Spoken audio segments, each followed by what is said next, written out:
So అసలు మీ life story like ఇప్పటిదాకా మీరు చేసింది ఏంటి? ఫినాన్షియల్ ఇష్యూస్ ఉండడం వల్ల 9th క్లాస్లో డ్రాప్ అవుట్ చేయడం జరిగింది. సో నన్ను ఒక స్క్రాప్ షాప్లో పనికి పెట్టారు, స్టీల్ షాప్లో. పని చేస్తున్న క్రమంలో కొన్ని నెలల తర్వాత లేబర్ డిపార్ట్మెంట్ వాళ్ళు రెస్క్యూల్ చేస్తూ ఉంటే సో అప్పుడు నన్ను పట్టుకున్నారు. చిన్నప్పుడు మీరు అది చేశారు, దాని తర్వాత అసలు బిఎస్డబ్ల్యూ చదవాలనేసి ఎందుకని? నా స్కూల్ డేస్లో మాది యాక్చువల్లీ కొంచెం కోల్ మైన్ ఏరియా, ఎక్కువగా ఈ తిరగడాలు ఇవి కొంచెం ఎక్కువ ఉంటుండే. సో అప్పుడు పిల్లలుగా స్టూడెంట్స్గా ఉన్నప్పుడు చెగువేరా అప్పుడే కొంతమందికి తెలిసినండి.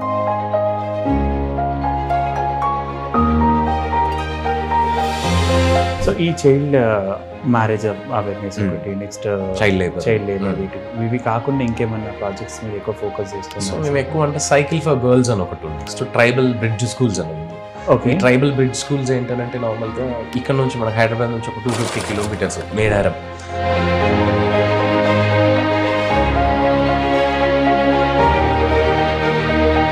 సో ఇది కాకుండా మీరు ఇందాక స్కూళ్ళలో ట్రైబల్ ఏరియాస్లలో బ్రిడ్జింగ్ స్కూల్స్ అనేసి అన్నారు సార్. సో అది చేసే టైంలో మీరు ఏమైనా ఛాలెంజెస్ ఫేస్ చేసినారు సార్? కొంచెం ఛాలెంజింగ్, ఎందుకంటే కొన్నిసార్లు మేమెవరమో బయట వాళ్ళం అనుకొని వాళ్ళు లోకల్లో ఉన్న పోలీస్ వాళ్ళకి చెప్పిన రోజులు కూడా ఉన్నాయన్నమాట. గుర్రాల బావి అనే ఒక విలేజ్ ఉంటుంది. మా teacher almost 2.5 kilometres 2.8 kilometres by walk వెళ్ళి టీచ్ చేస్తారు.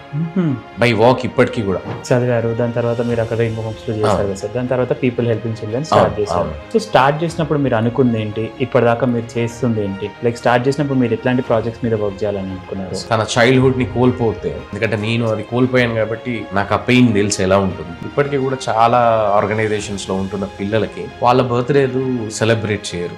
యాక్చువల్లీ కొన్ని హోమ్స్ లో కొంతమంది ఎవ్వరూ లేని ఆర్ఫన్స్ ఉంటే అది కూడా జరుగుతాయి. సో అందుకని చెప్పేసి మేము ఈ బేసిక్స్ ఏవైతే ఉన్నాయో ఆ బేసిక్ ని ప్రతి ఒక్కరికి ఇవ్వాలనే ఉద్దేశమే మా పీపుల్ హెల్పింగ్ మెయిన్ మోటివ్.